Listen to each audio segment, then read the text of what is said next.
আজকে একটা বার্থডে কেকের ডিজাইন শেয়ার করব আর আমি শুরু থেকেই শুরু করেছি। আজকের কেকটা কিন্তু হতে চলেছে চকলেট কেক। তাহলে ভিডিওটাকে স্কিপ না করে দেখতে থাকো আজকের কেকের ডিজাইনটা আমি কিভাবে বানিয়েছি। হ্যালো ফ্রেন্ডস, আশা করি তোমরা সবাই খুব ভালো আছো। আমি অনেক ভালো আছি। তোমাদের সবাইকে জানাই অনেক অনেক স্বাগত। নতুন আরও একটা দিনে নতুন আরও একটা কেকের ভিডিও নিয়ে আমি চলে এলাম পিঙ্কি কেক এন্ড কিচেন থেকে। আশা করি আজকের কেকের ভিডিওটাও তোমাদের কাছে অনেকটাই ভালো লাগবে। প্রথমে কিন্তু আমি কেকটাকে 3টা লেয়ারে ভাগ করে নিয়েছি। তো একটা লেয়ার আমি নিচে দিয়ে দিয়েছি, তারপরে কিন্তু সুগার সিরাপ দিয়ে ভালো করে সোক করে নিয়েছি। আমি এখানে মিল্ক ইউজ করেছি, তোমরা চাইলে চেরি ইউজ করতে পারো, চেরি সিরাপটাও ইউজ করতে পারো। নর্মালি চকলেট কেকের মধ্যে চেরি সিরাপটাই ইউজ করে, আমি করি না, কারণ অনেকে চেরি ভালোবাসে না, তার জন্য কিন্তু আমি করি না। তো অনেক সময় চকলেট সিরাপ দিয়েও করে। তো অর্ডার যদি থাকে ওই রকম, কাস্টমারের যদি ডিমান্ড থাকে অবশ্যই আমরা করে দিই, কিন্তু এখানে যেহেতু আমাকে কিছু বলেনি তার জন্য কিন্তু আমি মিল্ক দিয়ে সোক করে নিয়েছি। তো এখন দেখো মিল্ক দিয়ে ভালো করে সোক করে প্রত্যেকটা লেয়ারকে কিন্তু ভালোভাবে লাগিয়ে নিয়েছি। আর এখন ক্রাম কোটিং করে নিচ্ছি।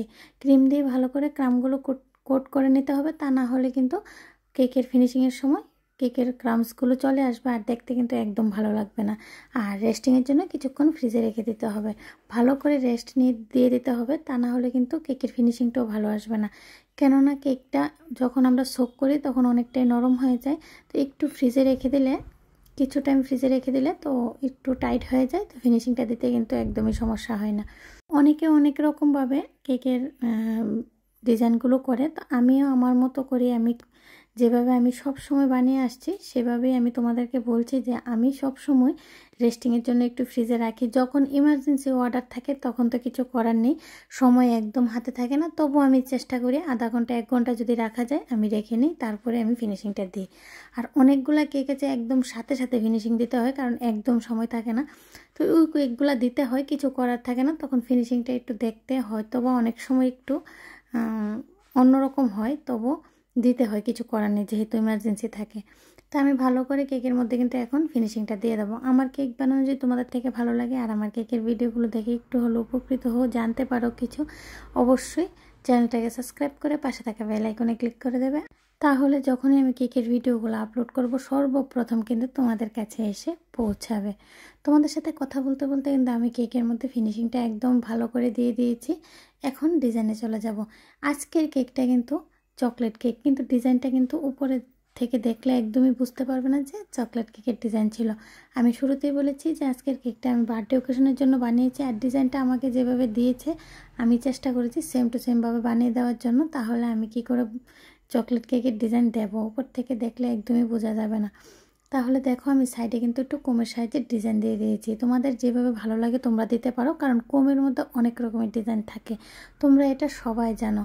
একটা কোমের মধ্যে 3টা ডিজাইন থাকে, এরকম অনেকগুলো কোম যদি একসাথে এনে রেখে দাও তাহলে কিন্তু ইচ্ছে মতো যার যেভাবে ভালো লাগে ডিজাইনগুলো দিতে পারবে।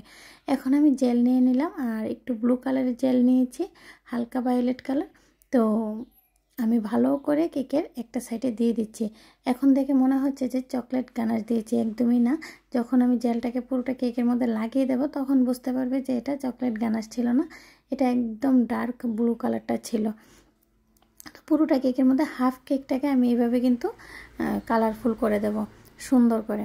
তারপরে আমি বর্ডারটা দিয়ে দেবো। আর বর্ডারটা দেওয়ার জন্য কিন্তু আমি হোয়াইট কালারের ক্রিম ইউজ করেছি, আর কোন নোজলটা ইউজ করেছি আমি তোমাদের সাথে শেয়ার করে দেবো। আশা করি তোমরা বুঝতে পারবে। আর যদি তারপরেও তোমাদের কোনো অসুবিধা থাকে অবশ্যই কিন্তু আমাকে কমেন্টে জানাতে পারো, আমি তোমাদের সুবিধা মতো ভিডিও নিয়ে চলে আসবো। জেলটাকে কিন্তু একটু ভালো করে ফিনিশিংটা দিয়ে দিতে হবে, তা না হলে কিন্তু দেখতে একদম ভালো লাগবে না, একদম গ্লোসি ফিনিশিংটা কিন্তু আসবে না।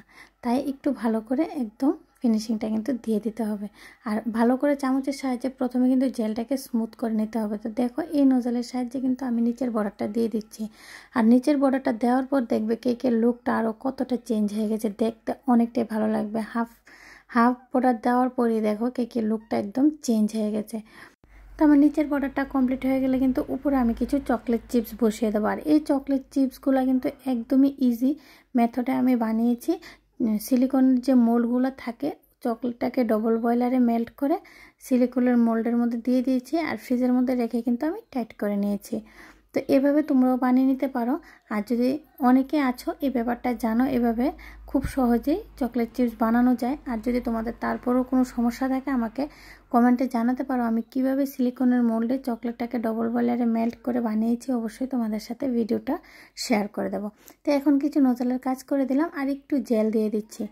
অনেকে আছে চেরিটা অ্যাভয়েড করে, চেরিটা খায় না, তার জন্য কিন্তু অনেক সময় আমাদেরকে জেল দিয়ে দিতে হয়। এখন কিছু সুগার বল দিয়ে দিচ্ছি, কারণ সুগার বল দিলে কেকের লুকটা অনেকটাই চেঞ্জ হয়ে যায়। আমার থেকে তো খুবই ভালো লাগে, তোমাদের কাছে কেমন লাগে একটু কমেন্টে জানাবে। তো আমার কেকের ডিজাইনটা কিন্তু একদম রেডি হয়ে গেছে।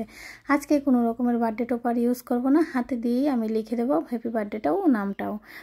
তো আজকের মতো এই পর্যন্তই। নেক্সট টাইম নতুন আরও একটা কেকের ভিডিও নিয়ে তোমাদের সবার সাথে আবারও দেখা হবে।